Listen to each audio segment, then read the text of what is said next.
Chapitre 12. L'attentat français contre le pape.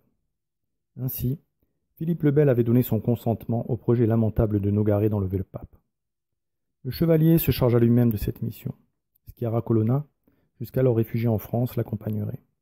Cet homme était sans doute le pire ennemi de Boniface, et l'issue de cette entreprise sentait très mauvais. Les protagonistes de cette expédition avaient perdu tout discernement, et il est clair que c'est le maître des illusions qui tirait les ficelles de cette sinistre farce. Boniface VIII était à Agnani, sa ville natale, lorsque les employés de Philippe le Bel arrivèrent en Italie. Nogaret y recruta une troupe composée principalement de gibelins, estimée à plus d'1 000 d'hommes. Cette armée d'aventuriers n'avait vraiment rien de chevaleresque. Derrière l'étendard fleur-de-lysée, ils marchèrent sur le palais pontifical. Mais ils durent passer par la cathédrale attenant au château et communiquant avec lui. Ils en brisèrent les portes après les avoir incendiées. Puis, après avoir pénétré par effraction dans la maison de Dieu, ils la pillèrent, avant d'investir la résidence du pape au cri de « Vive le roi de France !». Le Saint-Père, en entendant la horde arriver, revêtit les habits pontificaux. Il se couvrit du manteau de Saint-Pierre, de la tiare, prit les clés et la crosse pontificale, et il s'assit dans la chaire apostolique près de l'autel.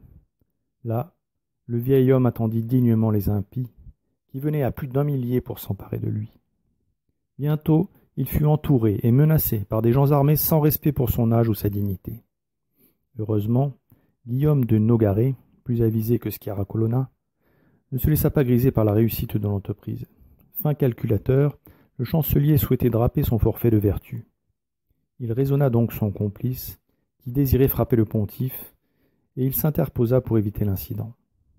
La fameuse gifle avec un grand gantelet de fer est un mythe, qui a vu le jour 500 ans plus tard, sous la plume d'écrivains militants, cherchant à détourner les catholiques de toute velléité monarchiste. Cette fable fut du même acabit que le mythe de la lettre du pape, que Philippe le Bel aurait brûlé dans un élan de colère, à la manière de Luther, ou que la lettre injurieuse qu'il aurait envoyée à Boniface. Les faits sont pourtant assez graves déjà, sans que l'on ait besoin d'avoir recours à l'imagination et à l'exagération. Ainsi, sans la prudence de serpent de Nogaret, il est probable que Colonna eût tué le souverain pontife. Mais il ne ménagea le pape que pour assurer à son acte l'apparence d'une procédure régulière. Colonna, en revanche, humilia profondément son ennemi, et la majesté pontificale fut exposée aux injures publiques, jusqu'à ce que le peuple d'Agnani, revenu de sa sidération, ne se soulevât pour chasser les Français.